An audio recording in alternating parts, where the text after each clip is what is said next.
Welcome to the FitPro Lead Gen podcast, where each Monday we bring you a brand new guest interview, and today we have another big one for you. But before we do dive into this week's guest interview, I just want to say a big thank you to LeadDeck for sponsoring these shows. LeadDeck is the all-in-one platform that helps you generate more leads and get more bookings. As usual, if you want to join in live with these guest interviews and ask questions to the guests themselves, then come and join us in the free Facebook group. In there, you'll be able to join in with these interviews and find a load more resources to help grow your fitness business. Anyway, enough of me talking. Let's dive into this week's guest interview.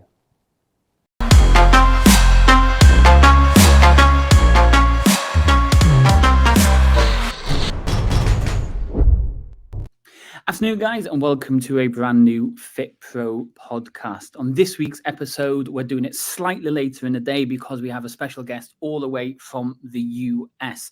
Corey, welcome to this week's episode. How are things? Great, man. This is exciting. Yeah, you're over in the UK, aren't you? Yeah, over here in Wales. And just for anybody that's wondering, we did start it and then the camera stopped working and then we had to just all this faff just to get this recorded. But I think it's going to stay on now. Anyway, so one of the team reached out to you on Instagram. Is that correct? Yes, sir. Nice. And then they got you on the episode. And today it's all about creating content to generate leads. Now, when I was looking through the info pack that we sent you, one of the questions was to ask you what took you to Austin, Texas. So I think we'll start there and then we'll dive into your past in the fitness industry. Yeah, it really honestly came from a place of pain. So prior to coming to Austin, Texas, I grew up in Minnesota, up in the Northland with lots of snow and cold, and it's a place where you don't get a lot of sunshine. And through basically just like working in both fitness and the healthcare system and really being in corporate America, I eventually just kind of reached a tipping point where I realized it just wasn't the journey for me. It wasn't really where I wanted to be. However, through a lot of that process of working both in the fitness industry and the healthcare industry, I was also responsible for a lot of the marketing that we provided to get clients and to get patients and to essentially get people in the door. So I already had this backing of skill set of marketing and really understanding what it takes to actually connect with the client or customer and to actually turn leads into people that actually want to work with you. And really through that journey, it basically took me down this path of learning of how can I actually just do this on my own outside of the pain of being in this corporate setting that I was stuck in, where it felt like a mill. It felt like we were just how can we get through as many people as humanly possible without actually providing the services or the care that I actually wanted to provide as a practitioner and as a trainer. And through that journey, it just taught me that there's other ways, there's other options. There's a lot of great opportunities out there to do things your own way. And that was the book that honestly fundamentally changed my life. It's called Choose Yourself by James Altucher. The title kind of implies a lot of what it's talking about, but essentially what it taught me in that moment was that I didn't need anybody else's permission to basically get up and do what I wanted to do. I felt like I had to fit this mold or fit this structure, or fit this lifestyle to basically do what society was telling me to do. And that book taught me that I really don't have to. Is that luckily we're so blessed to live in a world, which we'll get into eventually in this conversation, of you can pick up a microphone and you can create content and you can start putting yourself out there. Of course, there's a double-edged sword to this process of there's the downside of anyone can pick up a mic and talk about things that maybe they shouldn't be talking about. But then there's the good side of people who are really trying to put out valuable information can really put it out there and start to connect with the people they want to work with. And so it's through that journey of realizing, okay, I can choose myself. I can do this. I can start talking about the things I'm passionate about, talking about the things I'm excited about, and start connecting with those people.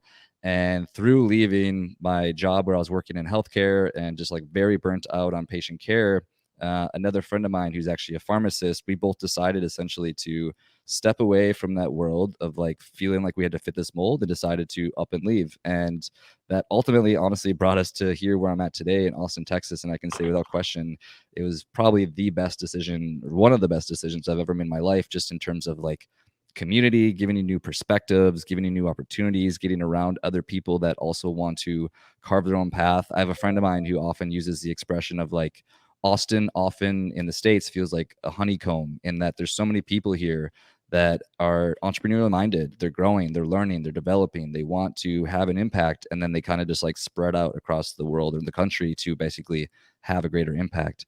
And so coming here was just a massive blessing. There's obviously a lot of things in that story in the middle, in the interim, but that's kind of the big picture of where I'm at today.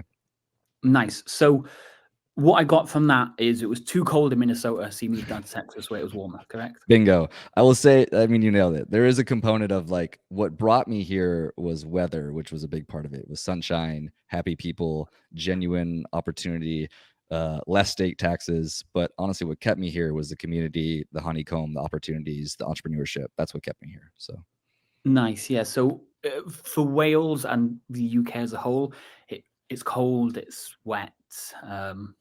And that's more or less the whole year, and then we'll have the odd little month or so of summer, and that's how the UK is. Cool. Okay, so we know why you moved down to Texas. So let's talk about your story then. What got you into the fitness industry initially? Because we know why you kind of branched out into what you're doing now a little bit. But why did you get started in the fitness industry?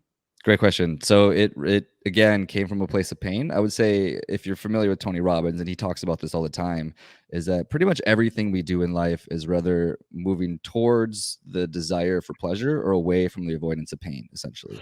And for me to get into the fitness industry again came from a place of pain. It was actually when I was about 17 years old. I was still in high school. I was dating a girl at the time, and young and dumb, and like we broke up, and it totally destroyed me. It spun me in arguably the darkest depression I'd ever been in my entire life, to the point where my mom, she actually used to call it my dark side because she just saw how sad I was. And I was honestly miserable for a long time. And it was through that she noticed just like how sad I was, that she was going to, I don't know if you know what the YMCA is, but we had a local YMCA back in town where my mom was going, and she would invite me to go to the gym with her. And being as sad and miserable as I was, I would do anything to feel better in that moment, right? And I was like, whatever, let's do it. And so I went to the gym with my mom and did the classic like dude bro split of like chest and biceps. Obnoxiously sore, insanely sore to my mind. But I can say without question though, when I left the gym that day, I was a little less sad, right? I wasn't cured, I wasn't perfect, but I was a little less sad that day. A few days go by, my mom invites me again. I go to the gym, same thing. I leave the gym, I'm a little less sad that day. And it started to just like trigger for me. I was like, that's interesting. Like this whole exercise and moving thing, it just like, it really helped me feel better, which isn't that shocking for obviously a lot of people, but being 17 and having no idea, it was new to me. Right. And through months of that, of like consistently showing up, consistently starting to feel better, eventually like pulled me out of this depression in so many ways. And I realize now, looking back at it, that I now in my brain associate fitness/health with happiness. Those are like hardwired in my brain now. And I see so much of that of like all my future decisions in my life. And it was like, I also reflect on the fact of too, of like, it could have been anything. Cause I know sometimes people go down a completely different rabbit hole, right? Sometimes it's their friend that's like, hey, try this weed, you'll feel better, or take this drink of alcohol, you'll feel better. I'm just was so lucky and blessed in so many ways that my mother gave me a healthy outlet to be able to deal with something that was challenging at the time. And so I'm forever grateful for that, for my mom for that. And then through that journey, just followed that path of curiosity around health, around fitness. So that brought me to university, where I eventually got a degree in exercise science, finished university, got into personal training. And that's like kind of the story I was originally talking about, of like, started working as a personal trainer for a while, doing the marketing side of things, decided to get into healthcare, actually working as an occupational therapist. I'm sure a lot of people actually aren't familiar with that, what that is, but it's very similar to like physical therapy. Worked in outpatient orthopedics for a while, realized that the American healthcare system is broken beyond belief. If you talk to any American, I don't know what it's like in the UK, but in America, it's horrendous, for generally speaking, which is why we have like, I think it's like 60 or 70% of Americans are overweight, and like highest healthcare costs in the entire world, from what I understand. So it's a very broken system. And being a part of that basically then led me to reading that book, getting out, getting into marketing. And so now that's who I serve. Is I basically serve the person I once was. Is like, I serve trainers, I serve coaches, I serve gym owners, I serve healthcare professionals. Like that's who I serve from a marketing standpoint. I'm just not the guy in the front lines actually treating these people. And the cool thing about all of it as well is that I'm also oftentimes helping people that are more like cash-based, preventative, like they're not like getting stuck in the healthcare system of America or like any of that corporate stuff. They're actually doing their own thing. They're having their own private practice or gym or clinic or whatever. So yeah, that's where we're at today. Nice. Okay, so let's start with maybe transition then, because you've transitioned a few times from a few different stuff, whether it was transitioning into fitness yourself because of the mental health, transitioning then into actually becoming a FitPro, to transitioning then to working for the health service, and then transitioning out again. There's going to be lots of people who are watching this who maybe they're in a transition phase where they want to become a FitPro, or they want to open their own studio, or they want to move online. What are some of the things that you've kind of learned through yourself being able to transition a few times through different stuff? Yeah, a really good friend of mine says it best in that he would rather be miserable than mediocre. And what I mean by that is I think so often the challenge with these transitions is that you're comfortable. And there's a lot of ways to describe that, whether people call it the golden handcuffs of being like, yeah, my job's, it's okay. Like it pays the bills, like it keeps my lights on. I can kind of do what I want oftentimes. It's fine, right? It's mediocre. It's not miserable. It's not great, but it's mediocre, right? And I think the other thing that I would say to people as well is like also noticing the autopilot of life of like if you feel like you're just like going through the routines in the autopilot and everything is just like mundane and routine and rote and you're not really getting any edges, right? You're never getting your edges tested from highs and lows, from being challenged really hard to like being super excited about something that's coming up in your life. Like if you're noticing like those things aren't happening, again, that's another warning sign for people of like maybe there needs to be a change in my life. And I'll say there's two things without question that have always had the biggest impact on every single chapter of my life, and from good and bad, from being from like to middle school to high school to undergrad to graduate school to professions to living here in Austin. Everyone, there's two things that matter. It's people and places. Those are going to be the biggest impacts on your life without question. Is where do you live and who are you surrounded around? And if you're not happy in your current situation, if you feel like you want to have a transition or you need a transition in your life, change one of those two things and I promise you things will start to change in your life. It's like the most cliche statement of all time, but it's so true. Obviously, we're the average of the 5 people who spend the most time with. And the other aspect of that is too, is like, I like to remind people of like our environments play us like a fiddle, whether we realize it or not. From like they've done some hilarious studies where like they'll put quotes on the wall about certain inspirational things and it actually changes how people's behaviors happen regardless of even if they're aware of it or not, right? So much of our environment, from the colors to the photos to the people to the walking trail that you're close to the suburb that you live in to the city you live in, like these all play you like a fiddle whether you realize it or not. And so like it's taught me, and I learned this probably in actually I learned this in university, was like so I barely graduated high school. Like I literally graduated high school. I don't know if you guys have GPAs in the UK. I'm obviously ignorant to that, but like so I guess like we'll go with letter grades then. So essentially like I graduated high school with what you'd consider like a D plus. Like I barely graduated high school. My mom literally put me in classes where she just like wanted me to get a good enough grade so that I could actually get out of high school and graduate. Barely graduated.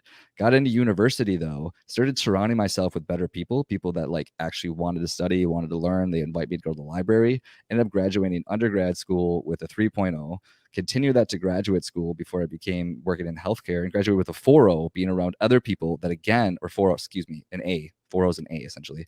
So graduating with the straight A's in graduate school purely because of the people that I was around. 100%.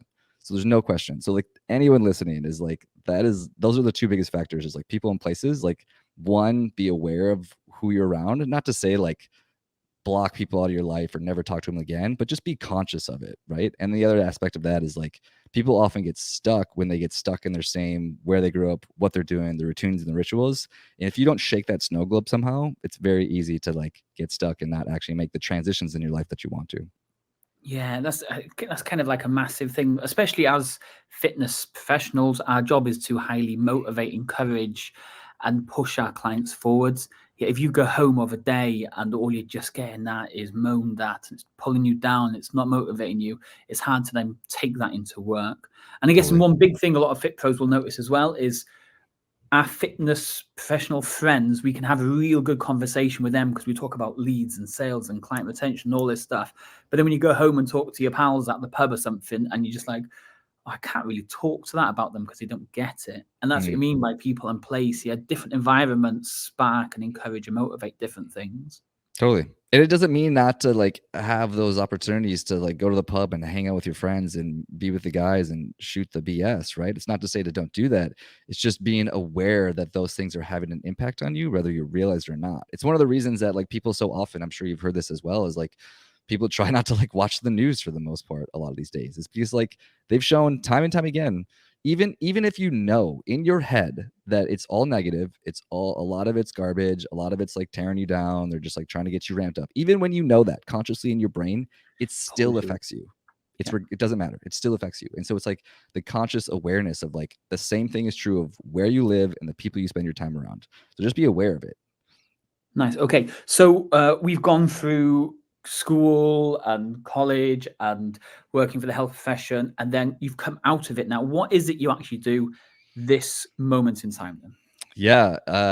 And so just to like pull back a little bit of that of like, so it really started from actually working for free of like actually what I'm doing now in terms of like the marketing, the content stuff, the emails, like all that actually started as me literally just like working for free for clients that I knew could get value from some of the things that I had to offer. And so it actually started with a few health coaches, which kind of opened me up into a new world. And then I started branching into like the more fitness and healthcare stuff. But it really started as like me showing up saying like, hey, I just want to add value to your life. I don't really care for any monetary compensation. I'm just interested in this relationship. And I'll never forget the person. Shout out to Lori. She was the very first person that was like, yeah, for sure. Like come in, take a look at my website, make any design changes or copy or edits you wanted to make. And I totally worked for free, had no interest in like getting paid at this time. And what's funny from that though, is that she's actually like a health coach for health coaches. So through that one relationship, it literally opened up so many other opportunities because obviously that put me in a good space in her world, right? In her mind and in her community of like, oh, this is somebody that actually just genuinely wants to help people. And that was the start of all of it, man. Is like, I just started with like the website. It was like a Wix website where I was just like making some edits and designs. For the record, I'm not a fan of Wix in any way, shape, or form now. That's a whole nother conversation. But it's so like, that's literally where it started. And as through that, it started to show me that like, one, I had the competence, and then it started to show me the confidence of what to do with it. Right? Is like I think there's this interplay of competence and confidence. I think so often we think that we just need to like shout affirmations in the mirror and tell ourselves like how great we are and how good we are at this thing, and that'll give us like the confidence that we need to like make that next sale or to talk to the next client or to coach that next person or whatever. And I think that it misses the most important concept of just like competence, because it's the competence that follows the confidence essentially, right? Is like when you actually get good at it, when you actually can show a client that you can get transformations, when you actually show somebody that you can do the things that you're saying that you can do, then the confidence just comes naturally and you don't have to like shout affirmations in the mirror.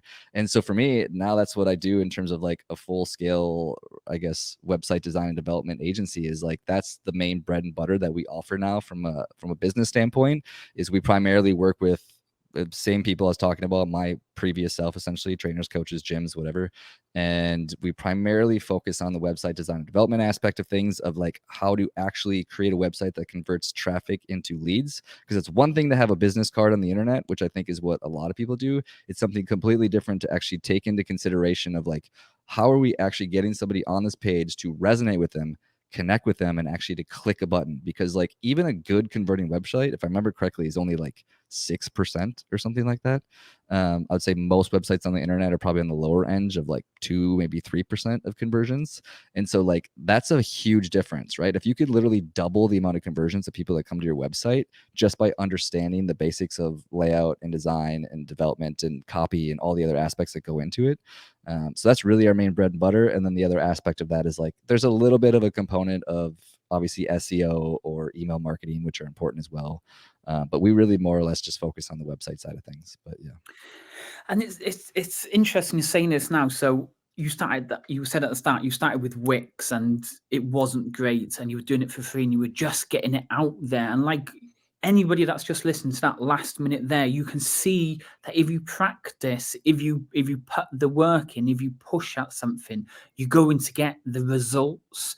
And like you say, you've gone from doing it for free and helping people out to now this is a full-time, fully fledged, successful business, all because of you just keep pushing forward and moving forwards.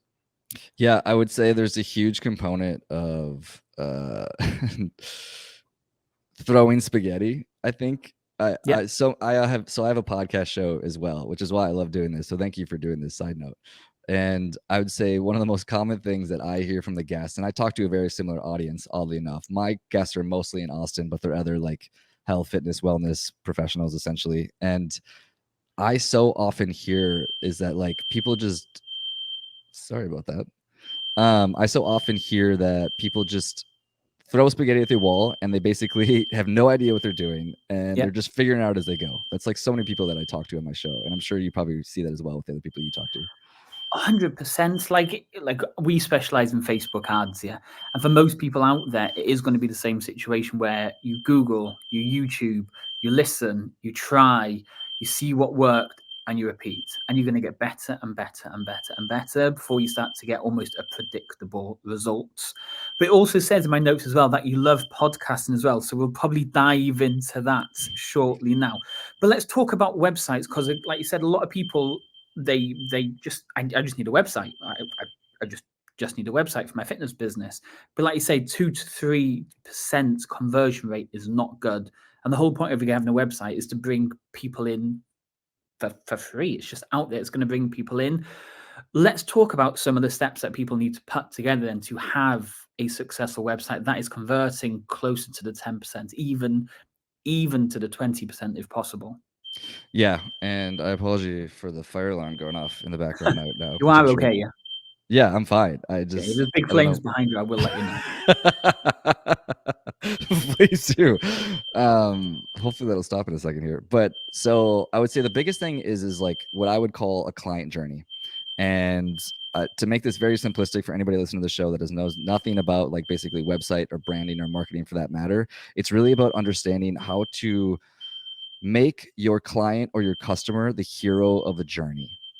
And so when they land on your website, or even they check out your social media platform, or they watch your YouTube channel, or whatever the platform is that you're putting yourself out there onto the internet, is you want to make sure that they are the hero of the journey and you are essentially the mentor or the person that's actually going to be helping them through that journey. The perfect analogy of this is Star Wars, right?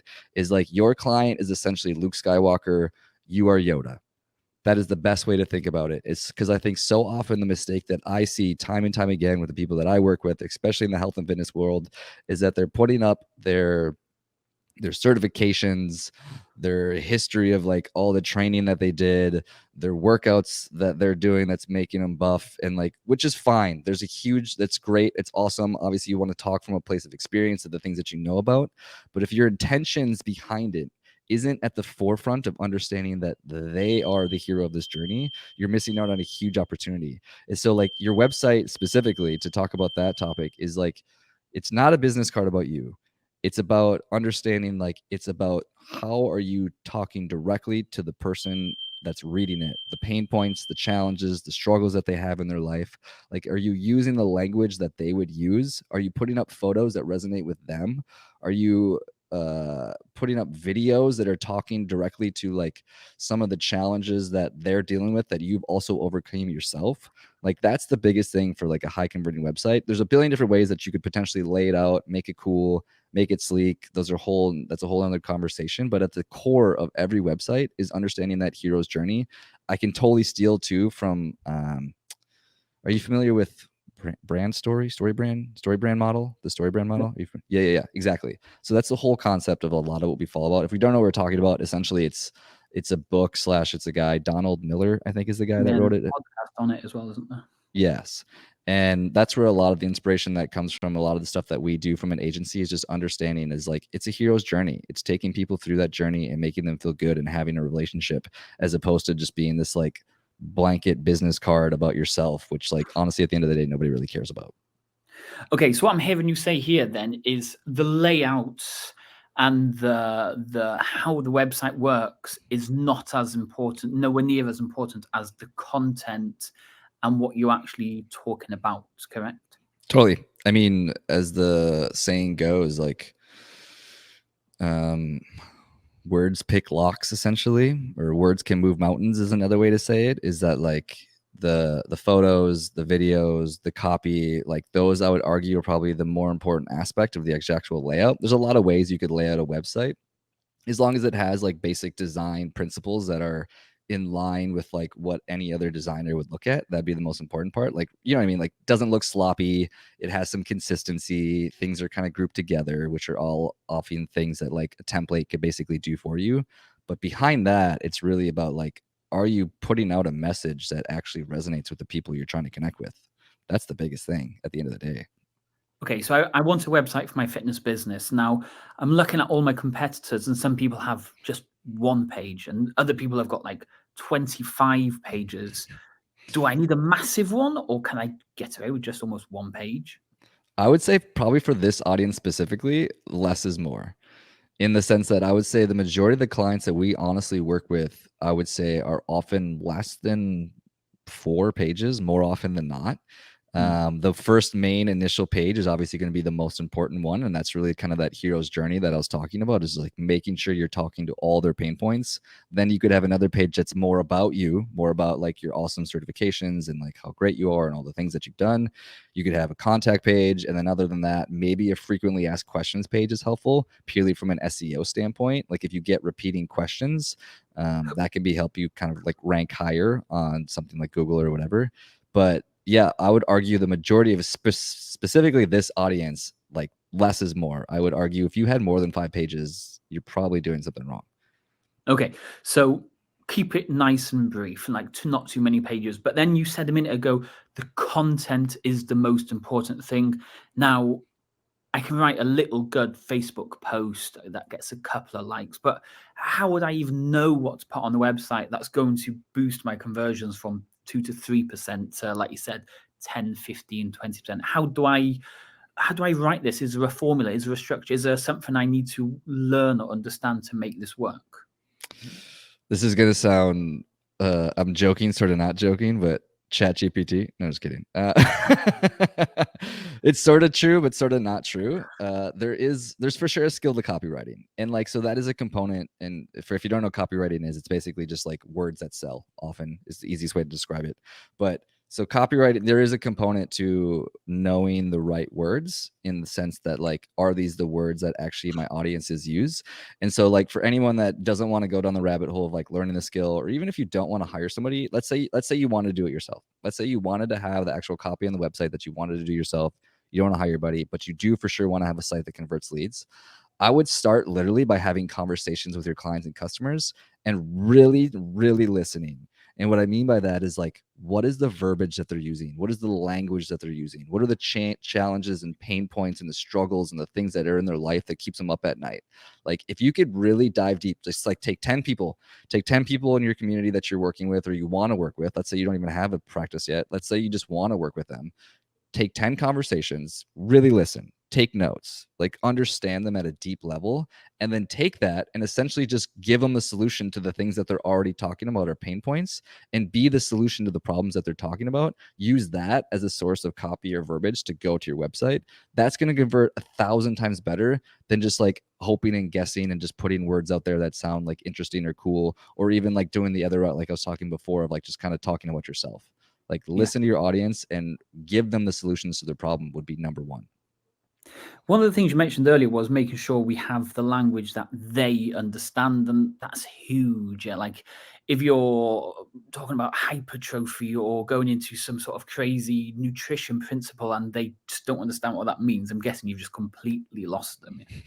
It's nailed it, man. Like you basically want to use as few words and as simple words as humanly possible. If there's anything that I've learned from like writing newsletters, creating content, writing copy, from my own challenges and struggles and everything, I would say one, you want to try to always speak from personal experience if you can, because like that resonates with people. And two is use as simple and as few words as humanly possible. I mean, that's pretty much like writing / copywriting 101. If anyone's ever like written anything in their life, the less words, the better, right? Is like we're trying to communicate something very succinctly and very simply in as little time as humanly possible, especially in today's world. Nice. Okay. Oh, I've got stories down. That was the first thing I wrote here on this piece of paper. But before we do dive into stories, something I kind of maybe you did the same. What I used to do on the gym floor as well. I'd have a little notepad and just a little biro in my pocket. And when I was listening to the ladies chat about what they did on the weekend or why they weren't feeling great or just something, I thought, you know what, that's super interesting. That's a good post. Get a notepad out, write it down quickly, put it back in, and then next day I do a post about it and I get loads of comments and loads of likes and stuff. Like you said, just listen to what your audience are talking about, what they're saying, how they're saying it, the things they're talking about, and then just literally write about that because that's what's going on in their head. Yeah, and the other hack to that too, that's phenomenal for the record. So like that's very smart of you to do that. A lot of the other content creators that I know do the exact same thing, is that they're just very good at listening. People think that content creation is about like production value, and it's about like how can I look cool and nice and sound good and make like all these like cool edits and like have like the perfect subtitles. Those are fine. They have some value, but honestly at the end of the day, like the highest value of any sort of content out there is relatability and community of like, can I actually relate to this, and is there like some part of this that's like connected to me as a human being? And that comes from the component of like listening. Is like the content creation is so much less about the actual creating the content of itself and the production and all the time you spend into it, and it's more about the pre-steps of like, are you answering the questions that people want answered? And the other side hack to that, to your point as well, of like also listening, it doesn't mean you have to have sit down conversations or be one-on-one with people. The other hack that I tell people as well is like, if you're familiar with Reddit, so Reddit is like one of the biggest websites on the internet if people aren't familiar with it, but like you can go to a Reddit subgroup of like, I don't know what your thing is. We'll say calisthenics or whatever your gym niche is, or like whatever your community is. You can go to that subgroup and you can just look at the things that people are talking about. The things that they're talking about could all be posts or content or opportunities to talk about things that are already going to be resonating with people on the internet. It's another just like side hack for people. I can beat you on that one. Bring it. Go to the local supermarket, buy a women's or men's or whatever health magazine, and literally just look at what they're talking about and talk about that, because these magazines and newspapers spend thousands every single year making sure they have the right content for people to buy. So if you Totally. super stack chat GDP, but no, we might not mention that. Just go to the supermarket, find the women's health, men's health magazines, see the topics they're writing about, and just create your own version of it. Love that. I've actually not thought of that one, so thank you for that. I'm actually stealing that. So that's good. I need to keep these secrets. Yeah, for real. That's gold. Okay, so let's talk about stories then, because like you just said then, the content needs to be able to resonate. They need to be able to see themselves in the text, in the website, in the emails. Why stories? How were stories so powerful that it just makes people want to buy or opt in? Man, that's almost like a philosophical question. And the reason I say that is because like whether we like it, love it, hate it, or realize it or not, everything in a human life is built on the concept of stories, from the stories that we tell ourselves to the stories that other people tell us to the stories that our families tells us. Like when you think about all of the moments in your life that you remember the most, it's tied to a story, right? And so like even to take that into the business world or the marketing world is like, if you want to resonate or connect or be memorable to other humans, you have to have a story. Without it, like it's useless. It's like one of my favorite just concepts in general around creating content, and you guys can totally steal this. It's a template that I use. I stole it from what's his name, Russell Brunson, and essentially it's story, strategy, tactics, in that order. Story, strategy, tactics. So like from a lot of the newsletters that I write to even my ideas behind podcasts or YouTube videos or content on the internet, is like that order is very important, because it's the story that actually will get somebody to listen and to pay attention and to actually like resonate with them. And if you just go straight into strategy and then tactics, it's going to go one ear out the other ear. Like it's not going to hold on to them. They're going to have no way to remember it. It's basically honestly just like the simplicity of like how the brain works.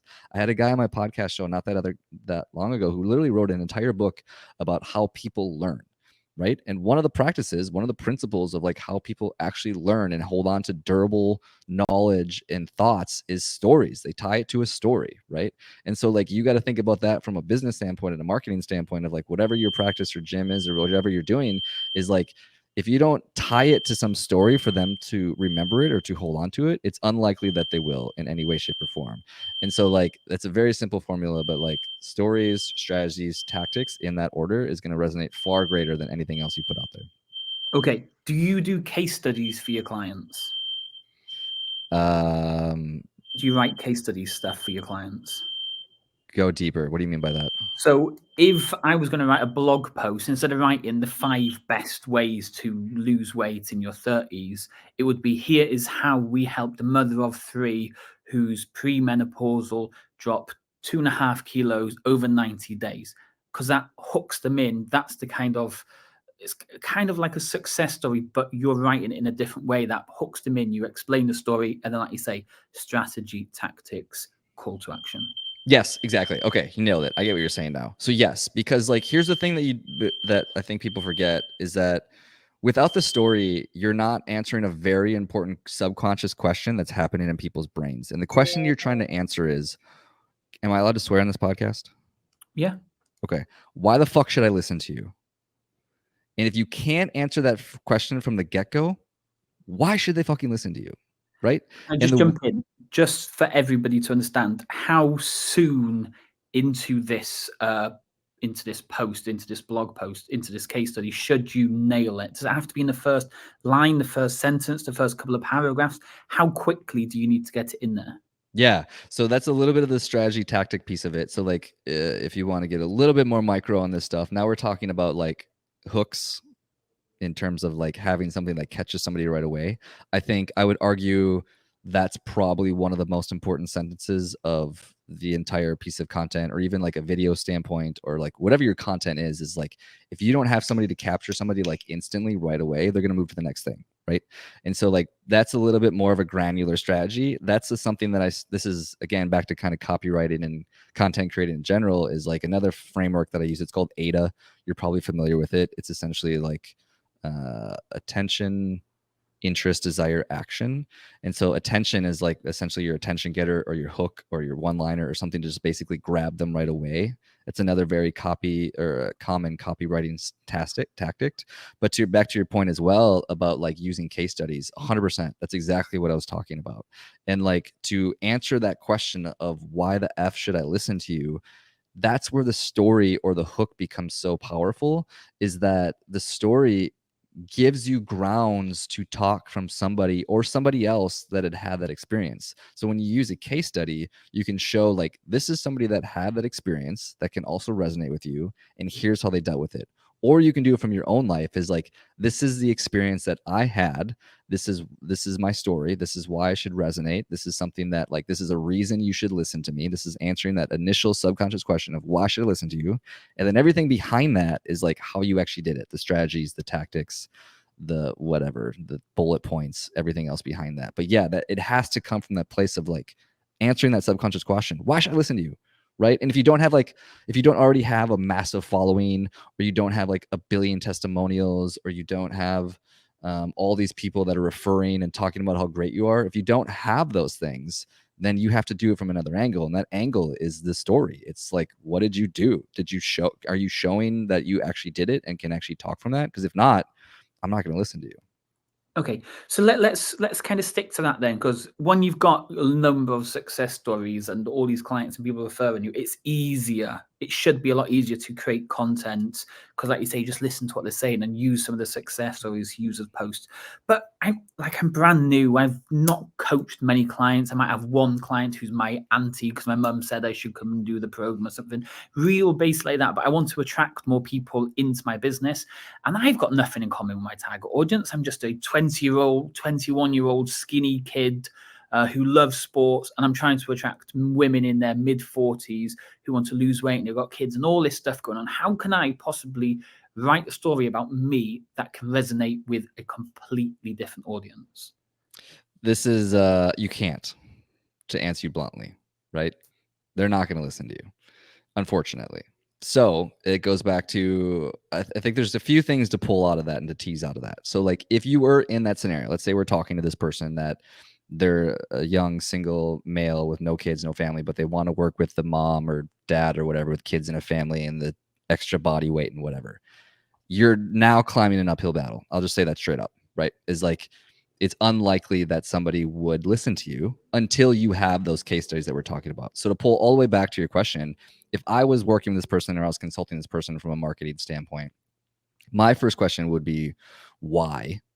Why do you want to work with this population? What is it about this population that really connects or resonates with you? And if there is something there, right? Like, let's say that they maybe had a mom and a dad in their life that like they struggle with all these incredible health issues and just like really tore you down, and you have some story behind like why it's personable and why it's meaningful to you. Awesome. Cool. Let's go into it. But if it's just because like they just like they have a ton of disposable income and they make a bunch of money and I just want to get rich, and like that's the people Easy that to I want to sell serve. to. Yeah. Right. If that's your motive behind it, you might want to check yourself, right? And so like I think it's really just taking a step back of like, why do you actually want to serve this population? And if it comes from a place of genuinity, like you actually want to serve and help them, awesome. That's the thing that we can start to build content around, is like how you actually want to serve these people for this reason. Like, this is why I want to serve these people and why I want to help these people. And then once, obviously, the easy step then is like, once you start actually helping them and getting them results because you care, because you actually want to help these people, then the testimonial case study stuff will become a lot easier because you do genuinely want to help them and want to serve them.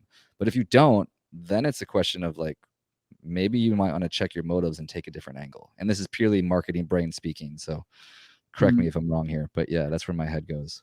No, it definitely, like, the reason I was saying that is because that's how I started. I was this young, skinny guy training people just like my mum. And I created that story that I wanted to help people just like my mum look and feel better, find time for themselves. So I created that story. So it was much easier to resonate with them and sell to them.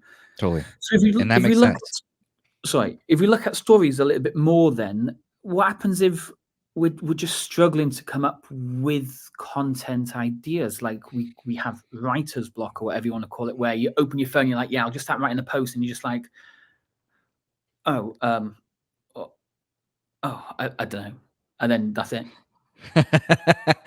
Been there. We've all been there. I know that challenge. I can resonate a lot with this point. Side note, I'm really glad that we're on this topic of stories because it is very near and dear to my heart. And I think a lot of people forget about it, especially someone, as I'm sure you get it as well, as somebody who also hosts a podcast show, is like, I try to create a lot of podcast shows relating to people's stories because that's really what connects with people. So I'm glad that we're going down this rabbit hole because it's so important, just like in the world of content creation. So kudos to you. But to answer that question of the writer's block and the challenges of creating content, so there's a few things to think about here.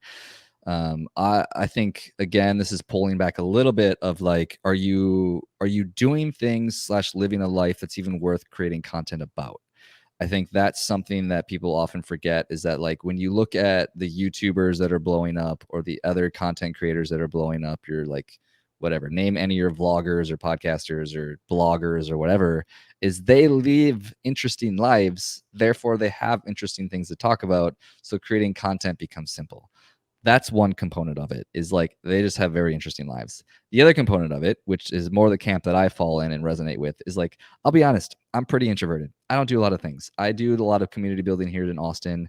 I obviously do a podcasting show and create a lot of content, generally speaking. And the reason that I'm able to do that, though, is because I learned this from a really good friend of mine by the name of Matt Choi. Shout out to him. He's an incredible content creator as well. He's very big on Instagram, and TikTok is kind of his realms, and he's a big runner. That's really what he's into. And he taught me essentially that the only reason people aren't creating content is because they care too much about what the other person thinks, and they have a delusional idea of what perfection looks like. And let me explain that a little bit more. So essentially, if I was to line up 10 people in a room and I would say, what's your version of perfection? They're all going to have different answers, right? And so knowing that that's true means that there is no such thing as perfection in a lot of ways, right? There might be things that are better or worse per se, but there is no such thing as perfection. And people get caught up in the perfectionism of like the content that they're creating. So they never actually end up creating or publishing anything because they're concerned that it's not good enough, or the production value is not high enough, or the ideas aren't great enough. And that is a skewed perception of any sort of content out there on the internet anyways, is because like so often the things that connect and resonate with people, they're not that crazy or unique or special, right? It's just like resonate with people for whatever reason. And so like if you feel yourself stuck and resistant to creating content, it's because you're caring way too much about what the 3 people that are actually going to see it anyways are going to say about it, as opposed to just like putting it out there and seeing what happens and experiencing the journey that comes behind that. And I can say from somebody that struggled with that myself as well, is like there was a long season of like, yeah, fear and anxiety and judgment, self-judgment, and fear of other people's judgment of like what the content that I was going to be creating. And it's kind of like dating, right? Is like I often write about the analogy of like, how do you get good at dating? Well, you go on a lot of dates, right? How do you get good at content creation? You create a lot of content, right? And so like if you're feeling that resistance, it's probably a good sign of like, yeah, just put it out there, keep posting, and it'll eventually get easier in the same way everything else does.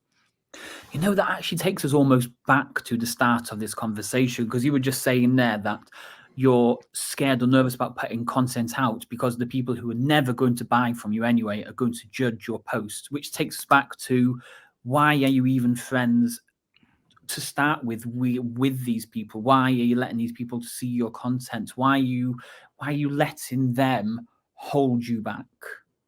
Totally, man. It's FOPO, if you're familiar with this. So FOMO is the fear of missing out. I think most people have what's called FOPO, fear of people's opinions. Okay. And I think I would argue that's the thing that holds most people back. Actually, side note, I just like totally had an interview with a guy the other day who he spent a number of months out in the monastery. So this is me telling a story, right, to lead you to where I'm going here, just to give you guys a little framework of how this all works. But essentially, he lived out in the monastery for like 6 months, and he's originally from Canada. And through staying on this monastery and doing a lot of meditation and watching these ideas go through his brain, I would assume probably a lot of people listening to the show are familiar with meditation in some form. And what he found through that experience out in just meditation is that like if you hold on to any idea, regardless of what it is, for long enough, it eventually leads us back to the fact of like fear. Is like if we did not have fear, we wouldn't have a lot of the thoughts that we have in our brain. They're always rooted back in just like the fear of death, of judgment, of outcasting, of whatever it is. And when you realize that it's all rooted in that and that you would be fine regardless, like everything's gonna be fine regardless, you realize like, oh, I should do this anyways, because like this is coming from a place of fear regardless. So But then now you can get into a little rabbit hole here now where you start thinking, oh, you know, everything I thought I was fearful of before and that held me back then. If I didn't do that, I'd be so much further forward. But now I'm scared that I'm going to. And you start going into the rabbit hole and you're like, stop, just stop. Yep. Let's look at what we can do and work towards it. So, you know, stories is interesting because I'm terrible at writing. I'm not very good at doing a podcast like this. But you know what? I'm actually quite good at creating videos. Like I can really do a really good story while doing a video. Is that okay? Or do I have to do written social media posts? Or should I do a podcast like this? Or is videos actually okay? It's a beautiful question, my friend. My best advice for everyone I talk to who asks me about this stuff is what I call the rule of 100. And it's, can you commit to doing 100 of whatever the thing is? And if you can't, that's probably not the option for you. So choose the one that you could do at least 100 to. And the reason that I say that is because some people are good at writing, some people are good at video, some people are good at talking, some people are good at general social media. But it's all kind of useless and wasted time, honestly, at the end of the day, if you can't continue to do it and stay consistent with it, because of all these ways of creating content, every single one of them, generally speaking, obviously there's exceptions. Sometimes somebody could blow up or they just like have a notable name or whatever it is. But generally speaking, for most people, it's a long play. It's always a long play of like, I can't tell you the number of people. Actually, there's a phenomenal newsletter / podcast / community as well. It's called The Tilt. And essentially what they do is they help content creators become content entrepreneurs. The only reason I bring this up is because like they run a lot of studies and stats around like what makes for a successful content creator, how long does it take, like how long does it take to actually start to get traction, and like how do I start to like actually get leads and clients and customers and all the things that I want from actually creating content. And on average, they would tell you it takes about 18 months on average. And so like knowing that in your head of like, okay, I know this content thing's important, but it is a long play. I think the most fundamental thing from the start of like whatever you decide to do, from written, video, or audio, it has to be the one that you can consistently do. That's the reason I do podcasting, man, is like I am arguably one of the most curious people on this planet. And to bring other guests onto the show and just like talk to them and just like take everything out of their brain and pull it into my brain is like the most fun thing for me in the whole freaking world. And so I know I could do this for literally for years and be totally cool with it, even if I never got a single penny from it. That's how I knew it was the right choice for me. So like anybody listening to the show is like, what's the thing you just like gravitate towards? Another example of this is like, if you're familiar with Mark Manson, The Subtle Art of Not Giving a Fuck is his book. I'm sure a lot of people are familiar with it. Is that he was the guy before he wrote that book that was writing like 3,000 word blogs, and he would go to like these blogging conferences, and they're like, man, they're like, how do you write so long? Like, how do you write like 3, 4, 5,000 word blogs when they're only writing like 1,000 word blogs? And he's like, I don't know, I just enjoy doing it. It's just like what I do. Right. It's like, so for him, it was like what everyone else's weakness was his strength. And so that's true for any content creators out there, is like, what's the thing that you could just do 100 of them and be like, yeah, like that wasn't a big deal. That's the one that I would choose for you. It's scary listening to this because it's like talking to clients back in the fitness business. It's like, what nutrition formula should I be using? Well, it's not the one that I think you should do. It should be the one that you know you can stick to. Totally. So it's kind of like coming full circle now. So let's talk about that kind of full circle stuff. Like we have a client in the gym who's doing really well for 5-6 months and went on holiday, and they're struggling to get back into the routine of things. And you just said there, you have to be confident that you can write 100 posts, videos, podcasts on this stuff. And you had a good run. You'd been doing it for 5 or 6 months, and then maybe your wedding came up, or maybe you moved to a different facility, or you moved to a different area, and you've just kind of fallen out of the routine.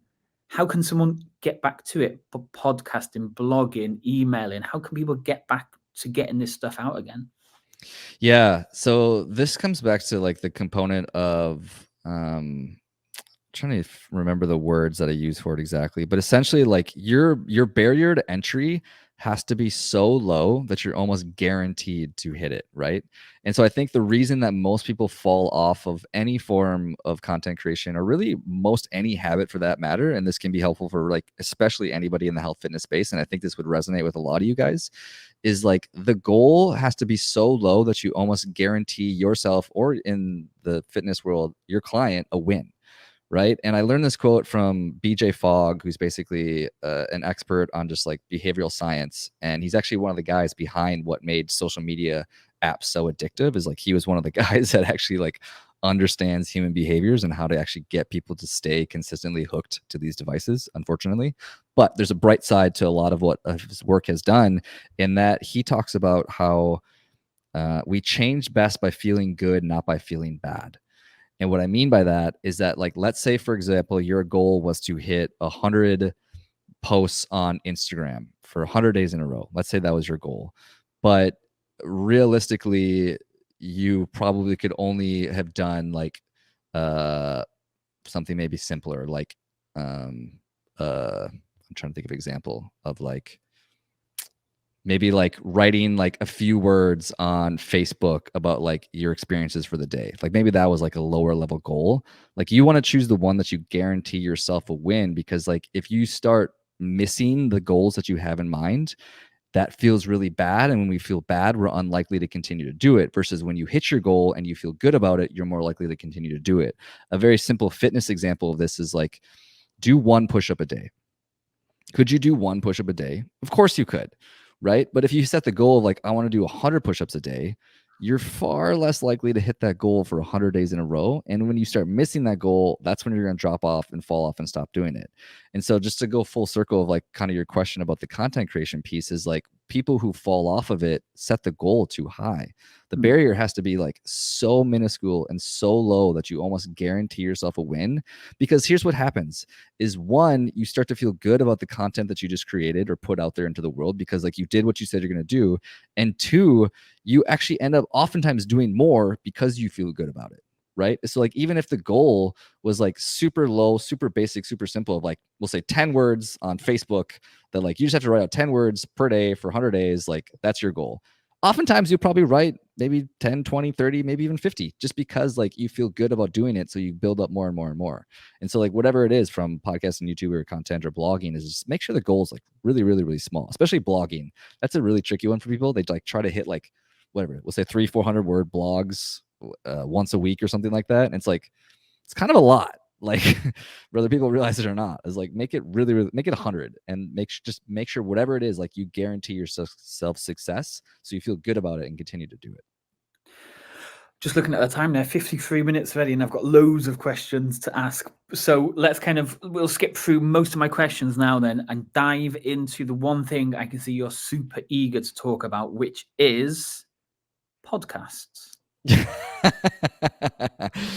I'm a Fit Pro and I'm seeing success from other Fit Pros doing podcasts, and like you say, it doesn't have to be complicated. Like for podcasts, if it's me interviewing, my job's quite easy.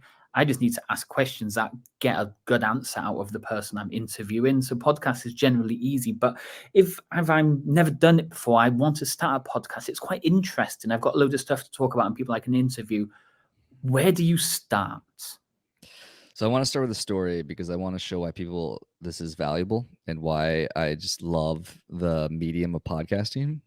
So this was probably 2 months ago. I was at a park here in Austin, Texas, at this like outdoor concert venue area, and random person I'd never met in my life comes up and she's like, "Hey, you're Corey Hiben, right?" I was like, "Hey, yeah, like nice to meet you. Do I know you or whatever?" And she's like, "No, like been following your podcast, been listening to you for a long time. It's just like it's awesome, it's amazing. I get a ton of value out of it." And we were talking back and forth, and so that next week I had a trip with a group of guys out in the Smoky Mountains here in the States.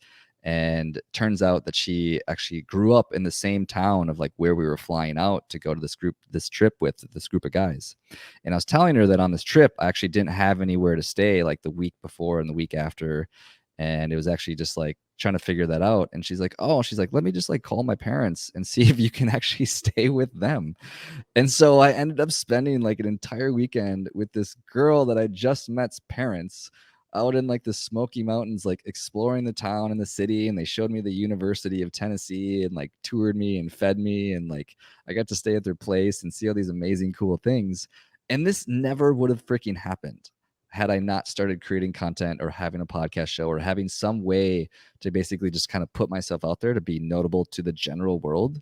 And that's only one example of many stories that I can tell you of like how this has showed up in my life of just like beautiful ways of it's facilitated cool things in my life, from business to personal to like relationships to everything in between. And so like for anybody else not creating content, it's just a beautiful outlet if it's something you're even remotely interested in.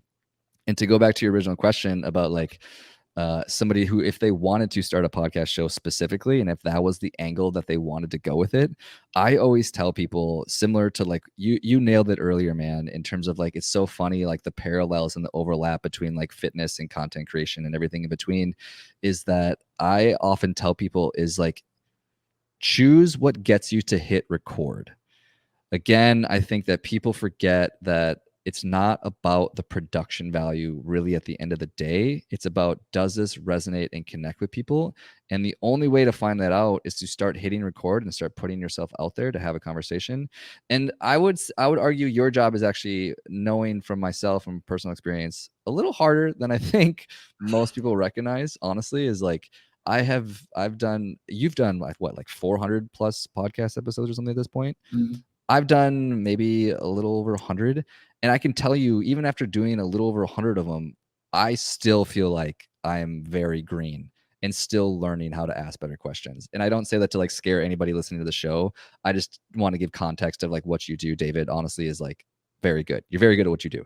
And I just want to put that out there. But for anybody else that's just like starting, is like choosing the best way to hit record. And what I mean by that is like, if it's your phone, if it's literally you pick up your phone and you download a recorder app and that's where you want to start, awesome. Like start there. Just start having the conversation, start putting it out there, because like two things are going to happen. One is like you're going to realize like there's a degree of suck. There's a valley of suck that you're going to have to go through before you kind of start to feel like you like actually know what you're doing. And the other thing that's going to happen is that you're going to figure out where you want to go with it as you go. I'm sure your show, I know for sure my show has like changed and evolved and adapted, and like what tools I use and like how I structure conversations to everything in between, of like, it just evolves as you go. But the only way to figure that out is to start walking. I use the analogy of like, it's like, how do you find your way through the fog? You start walking, right? Like you got to just start moving forward into the direction. And so like anyone listening to the show, please just like find the outlet that like hitting record is like step one. Find that. Okay, actually, my mind's just been blown though, because you've killed me with that story. I thought you were going to say that you are now married to that lady and you live next door after. We're still friends, but we're not married. Who knows? Maybe someday. I bet everyone was like gripped to that story. They're like, "What is the ending here? Well, how did it end?" Okay, okay. So one more on podcasts. Then, so we're doing an interview podcast where I bring on guests and I ask them a load of questions on specific topics. I've also, like you said, I did a podcast every single day for a couple of years back, on just anything I wanted to talk about related to marketing. What is maybe the easiest type of podcast to get into, where you have to talk for the whole time, or interviewing someone like this where you have much less to say and you're just trying to get the information out of the interviewee? So there's a bit of a strategy component to this. So this is a fun question for me, because this is actually something that I'm personally learning and exploring myself. In that, I would say, if in base level of like easiness scale, I would say interview is probably the easier-ish of the realms. I think you'd probably agree with that. To get on a microphone and to just like rip and talk can be kind of challenging for a lot of people. You're going to kind of be stumbling over your words. You're not going to be sure what to talk about. It's going to come off as like kind of like fake. You're not going to feel like your authentic self. However, sitting down with, especially somebody you know, like sitting down with somebody you know and just having a conversation will feel more natural and authentic. And an hour of doing that would be a lot easier than an hour of just like talking, right? Like imagine like getting up on a stage with like nothing to talk about, and they're gonna be like, all right, go talk for an hour. You're gonna be like, what? Like, I don't even know where to begin, right? And I think that would be the challenge of it. However, I will say this though, so I'm glad you brought this up, is that I think that there are a lot of interview style podcast shows out there now. And I'm starting to almost err towards like, if you were to start a podcast show now, maybe doing more of the actual more challenging route of like actually just doing more or less a solo, or something like where you're talking about your skills and your expertise. And the reason I say that is because like I think that the interview style can be challenging in that a lot of that is driven by like, do you have like a super high notable name on your show? Or like there's just a lot of competing players out there, from like your Tim Ferrisses to whatever, name all your other interview style players out there. So there's a lot of competing aspects out there. So if you wanted a little strategy tactic, not that I normally talk a lot strategy, but like, yeah, I would argue honestly doing a bit of a more of a solo show. The key to the whole game though, which I'm sure you're aware of as well, is like just having the angle that nobody else is taking. People talk a lot about like having a niche, which is fine. I actually prefer the idea of don't be the best, be the only. And what I mean by that is like, what is the angle you can take on your gym or your clients or your conversations or whatever it is that nobody else is doing, right? So for me, for example, like my podcast show, it's called The Health Hustle of Austin, Texas, right? And so prior to it being specific to the Austin, Texas community, is like it was a little bit more broad, it's a little bit more general. I was talking to a lot of people across the country, and it was very challenging to get any sort of notoriety or any sort of downloads or anybody even to pay attention, because there was so many competing people, right? However, when I adopted it to being more or less focused on the Austin, Texas community, I was the worst podcast show and the best podcast show in town, because I was the only podcast show in town on that topic, right? And so that's often the advice I like to give people, is like, just try to be the only, like I'm trying to remember the other expression of like red ocean versus blue ocean, which I'm sure you're familiar with. Similar concept for podcasting is like, find that angle nobody else has. If you are going to do a solo one, just make sure you enjoy the topic as well. I definitely would recommend that. Like, if I was going to do a podcast on health and fitness, it would probably last like 5 or 6 episodes. Because yeah, I own the studio and I've done this for years and I've helped hundreds of people look and feel better. But when it comes to marketing, I can talk about it all day. So if you are going to do a solo thing, make sure you're super passionate about it. Make sure you can literally talk about it for hours and hours and hours and hours, so that it doesn't become boring and struggle and confusion. Yeah, because people feel that. I think that's something often we forget as well from a general form of content creating, is like, whether you realize it or not, like if you're doing a show or a podcast, or you choose a show that you, like you said, you're not genuinely interested in, your audience will feel that. whether you like, there's this subconscious thing where like, it's the same reason too, is like the majority of the podcast shows that I do now are actually live in person in my studio, purely out of selfishness, but also too, because of like the value that I think people get out of it is that when I was doing them online and virtual, which was fine, I got pretty burnt out on it, and I just didn't enjoy it and love it as much as I did when I got to sit down with somebody face to face, headphones, microphone. Like, I got so much joy out of that my audience felt it, and therefore the show did better because like I was genuinely excited about it versus like forcing content out into the world. I'm gonna have to apologize there. We did have this chair all set up, but your ticket must have got lost in the post somewhere. That's why. Dude, I would have made the trip. I'm totally a remote. I could have made that happen. Okay, so to come to an end now, I've asked loads of questions, and I don't know, I thought this episode has flown by, even though like we're way over to an hour now, which usually about 40 minutes ish. So it's literally flown by. But I've asked loads of questions. Is there any questions you think I should have asked? Questions that maybe people need to know and hear about? Yeah, I mean, when it comes to like specifically the marketing world for health and fitness professionals, I think the one thing that people often forget is that I briefly touched on it earlier, is that component of it's so much like dating, right? Is that there's a sense of like, if you don't genuinely care about the person that you're actually trying to serve and help, people feel that and people know that. And there, in the marketing world specifically, is like the best marketing doesn't feel like marketing. The best marketing feels like you actually genuinely care about somebody. I've written about this in extensive length just in my newsletters as well, is that I give examples of it, of like, I was recently actually out at the bar with some friends here in Austin, Texas. We met these girls at the bar, and I was having a conversation with one of them, and all of a sudden we brought up the topic of like, or no, excuse me, she pulled out a pill out of her pocket, and it was like this like white tablet, and she put it in her mouth, and she like put it in her cheek or whatever. And I was like, what was that? And she's like, oh, it was it's a nicotine thing or whatever. It basically like helps with focus or whatever. And I was like, that's interesting. And so we got talking for like a half an hour to an hour about like this like nicotine and like how it affects your focus and mental state and all these other things. And then like towards the end of this conversation, she like gives me some free ones and whatever. And turns out her friend actually owns the company. And so like she was actually just like help kind of supporting this company. And I was like, wow, like that was a beautiful example of like, that was perfect marketing that never felt like marketing to me. She was just basically just like using the product, living the brand, being a part of it. And I wanted to connect with her, and I wanted to learn. I wanted more about it. And I actually had some now. And it was like, there's so many examples of that I can give, of like how the best marketing doesn't feel like marketing. It just feels like you're living life, you're living the brand, you're having relationships with people, you're connecting with people.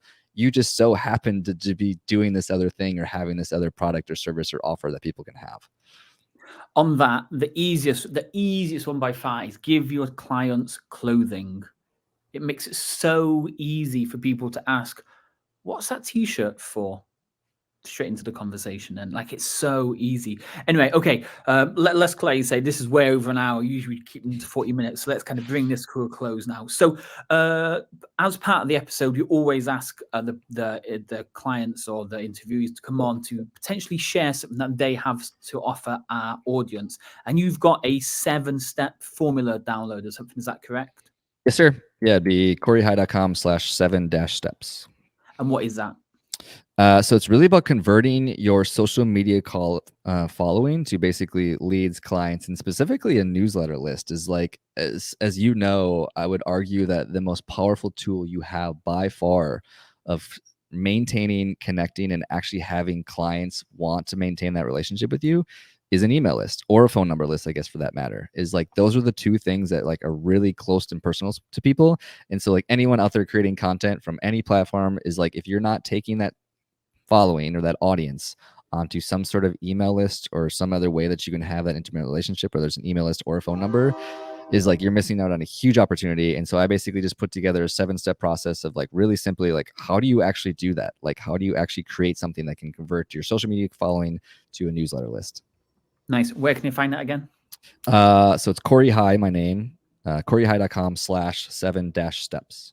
Nice. I think we'll put that in the show notes as well. So anybody that's listening or watching further down the line, they can go and find it from there. Corey, I appreciate you coming on today. We've had fire alarms, we've had trains going past, we've had interesting stories about staying at somebody's house in the middle of nowhere.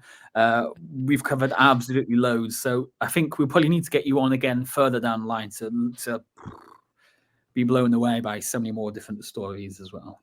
Well, I just want to say you're phenomenal at what you do. And I sincerely meant what I said earlier of like, there is for sure a skill to doing this and you're great at it. And so I recognize it as somebody who also does it. So thanks for having me on, man.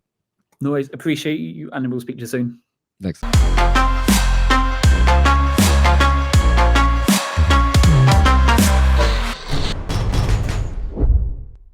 Thanks for joining us this week on another guest interview. Each and every Monday, we try and bring you a brand new guest interview to help you grow and scale your fitness business.